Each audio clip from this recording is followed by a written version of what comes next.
For the last couple of years, I've been doing video game monologues, a combination of two of my most favorite hobbies.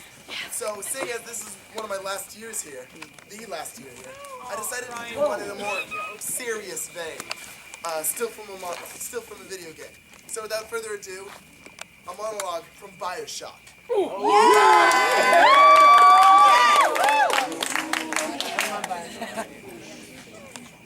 What is the greatest lie ever created? What is the most vicious obscenity ever perpetrated on mankind? Slavery? War? Dictatorship? No. It is the tool with which all wickedness is built. Altruism. When people want their work done by others, they call upon their altruism. Think not of yourself, they say. Think of the needs of whoever. The state, the poor, of the army, of the king, of God. The list goes on and on. How many casualties, how many catastrophes were launched with the words, think of yourself?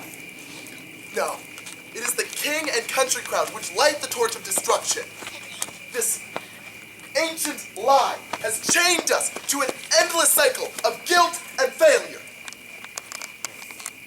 My journey to rapture was my second exodus. In 1919, I left Russia. The Marxist revolution simply traded one lie for another. Instead of one man, the Tsar, owning the work of all the people, all the work of all the people was owned by all the people. So I came to America, where a man may own his own work, where a man will benefit from the brilliance of his mind, the strength of his muscles, and the might of his own will. I thought I left the parasites behind me. I thought I left the Marxists to their collective farms and their 5-year plans. But as those German fools threw themselves on Hitler's sword for the good of the Reich, the Americans were further spoon-fed by the Bolshevik poison, spoon-fed by Roosevelt and his New Deal lists. And so I asked myself, in what country was there a place for me, men who refused to say yes to the parasites and the doubters, men who believed that work was sacred and that property rights were inviolable? And then I realized, there's no place for men like me. And that's why I decided to build it. I am Andrew Ryan, and I'm here to ask you a question.